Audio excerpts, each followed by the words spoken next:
So we have that problem.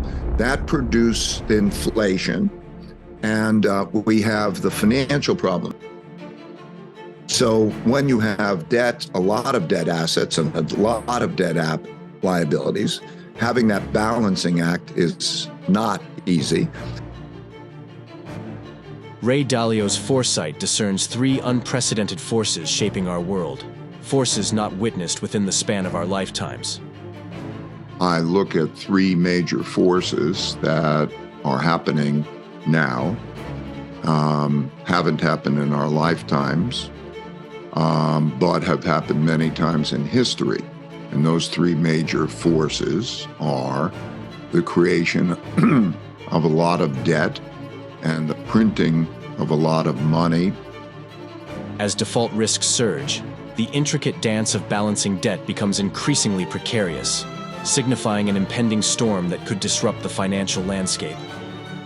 And there's a great deal of poverty and the breakup of the families and the guidance. There's a cycle that takes place. And so you're seeing the general competitive education levels, the conditions in Connecticut. So we have all of that debt, and now the government bonds have gone down. And it's funded by short-term debt, which the cost of money has gone up. Now, that's not just banks. That's not just the United States. That's a world phenomenon. It existed in Europe. And that means that the default risk rises. However, because you're holding that, it means that the debt will be bad one way or another. Holding debt in such tumultuous times becomes a high-stakes gamble, a gamble where the return of money is uncertain, raising questions about the stability of financial assets. So we operate philanthropically, and I'll give you an example. And the kids have to get educated. And 60,000 kids didn't have computers or connectivity. And no government was going to do anything about it. So, we had to buy 60,000 computers to give it to kids in order for them to have education. Well, and there's hunger, and there's poverty, and there's... Imagine they created negative interest rates for money. So how does somebody make money holding a bond that has a negative interest rate?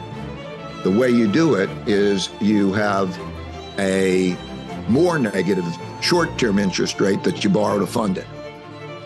The delicate balancing act necessitated by debt becomes a global challenge, compelling central banks worldwide to resort to the drastic measure of printing money and acquiring debt to restore equilibrium. If you're holding that debt, you are holding something that money will come back. Let's say the government can print the money, but if the money's hard, if that's going to be good money that's coming back, it's going to be hard for those entities to pay back because it's a lot relative to their income and cash flows to pay it. There's a lot of particularly unproductive people. For example, for various reasons, but I live in the state of Connecticut, and my wife tries to help students in the poorest neighborhoods have the worst conditions. And I'll give you this example. The state of Connecticut is usually number 1, 2, or 3 in the richest state in the country. But 22% out of the last survey, it's actually higher than this, 22% of the high school students in Connecticut have either dropped out of high school or have absentee rates of greater than 25% in failing classes. The perils intensify when a substantial amount of debt assets and liabilities coexists, especially when interest rates plummet well below the inflation rate, setting the stage for a potential financial crisis. So when you have debt, a lot of debt assets and a lot of debt liabilities, having that balancing act is not easy. And so because we had the imbalance, the central banks of the world had to come in there and be buyers. They had to print money and buy that debt to make a balance at an acceptable interest rate. So we have that problem. That produced inflation. And we have the financial problem. Now that's connected also to what's happening in the world order, because the United States and China, most importantly, are approaching the greater risk of war. And also Russia is in that there have been supply lines. Supply chains have been broken and supply lines and so on. And that has worsened this set of circumstances for reasons having to do with geopolitical and so on. We find ourselves in a critical juncture of the economic cycle, where the tightening of monetary policy, ostensibly to combat inflation, triggers fault lines that threaten the structural integrity of the financial system. It's either bad because they don't pay it, it needs a haircut for them to pay it, or because they do pay it with money that is going to be printed to come back. So when you look at that, and that problem occurs when there's a lot of debt assets and a lot of debt liabilities. So think of it this way, just want to make this clear. When there was the position that interest rates got a lot below the inflation rate, you're losing buying power. There's no good reason to own that. And there's a change in psychology. In these cycles, there are short-term cycles that build up to create a long-term cycle. So, for example, we're used to what's commonly called the business cycle or the short-term debt cycle, in which there's a recession when there's economic weakness and low inflation, and then the central bank provides credit, and that stimulates activity, and then you have the pickup and the good time in the economy, but then it raises inflation and tightness and so on, and then they create tight money, and then you go through the contraction again and so on. So since 1945, there have been 12 and a half of those cycles. On average, they're about 7 years long, give or take about 3 years. So if you say, okay, where are we in that cycle? We're in the business cycle. We're about halfway through. We're in the part of the cycle where the tightening of monetary policy to fight inflation begins to cause the cracks. And that's where we are. Okay, now those add up to a big cycle, because debt rises relative to incomes through that, because everybody wants the higher up.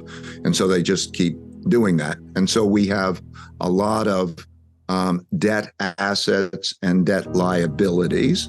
We think of there's a debt that you owe, but one man's debt is another man's assets.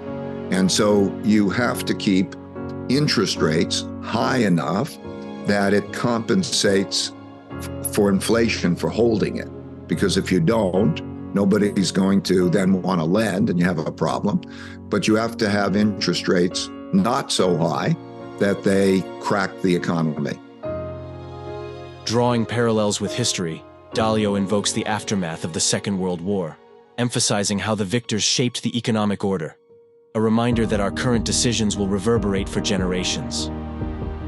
The third force is the rising power, the challenging the existing power, largely in the form of China and to some extent Russia.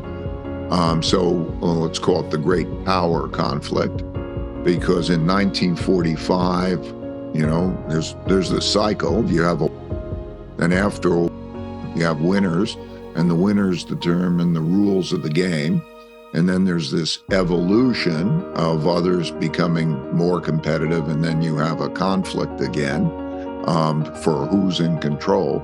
So we have that dynamic taking place. So those three influences, the financial, the internal conflict, external conflict influences are having a dominant influence. I learned before that when I was surprised, often it was because of things that hadn't happened in my lifetime before, but happened in history because of that reason. I went back and studied history, the last 500 years, on these cycles. There are big cycles that last about 75 years, give or take about 50 years, and of rises and declines. And I put that out because I think it's so important people understand it. I put it out in a book called The Changing World Order and in a free video called The Changing World Order. So when we look at each one of those, they're important. I also learned in studying history that there were two other influences that were very big, and you could see them. The first was acts of nature, such as droughts, floods, and pandemics. The changes over time in the evolution over time of people's learning and the technologies they make. Unlike an imminent debt rollover, a colossal squeeze looms on the horizon, exerting immense pressure that could reshape the financial landscape in unforeseen ways. While we don't have an immediate debt rollover like in the next year or two, we have a giant squeeze that's happening. And it's not only because of the debts, but even more important, the unfunded pension liabilities. And that's when and the healthcare costs. And so we have a squeeze that's emerging. We will, in 2 years, have the fiscal stimulation that we have pass, and we are going to be selling bonds, a lot more bonds to the rest of the world. We are a reserve currency. And because we're a reserve currency, we're in the very privileged position of having other countries want to save our currency and buy our bonds. But that is going to be risk. In a poignant observation, Dalio reflects on a changing work ethic as people, influenced by societal shifts, contemplate whether the relentless pursuit of success remains an imperative in the face of evolving circumstances. So I live in Greenwich, Connecticut, which is it's a rich town. And the public education gets about $24,000 per student. Last number I looked, it's probably higher than that now. Gets $24,000 a student. Up the road at Bridgeport, Connecticut, 10 minutes up the road, they get $14,000 a student because there's no tax base. And they need more money because, you know, the expenses of raising a kid are you also have to get them the computer, you've got to get them the food, the clothes, all of those things, and they have less food, less clothes, all those things. So, but in any case, what you can see is the education test scores and measures of how we're doing in education relative to other countries have declined. So part of it is education and circumstances. Part of it is there are lots of parts of it.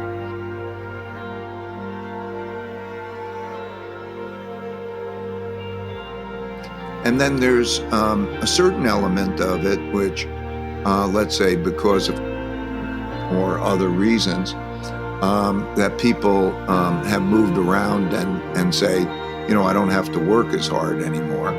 So, just for example, the change in the attitudes of restaurant workers. Okay, I found another way to live and so on, and that's playing a role.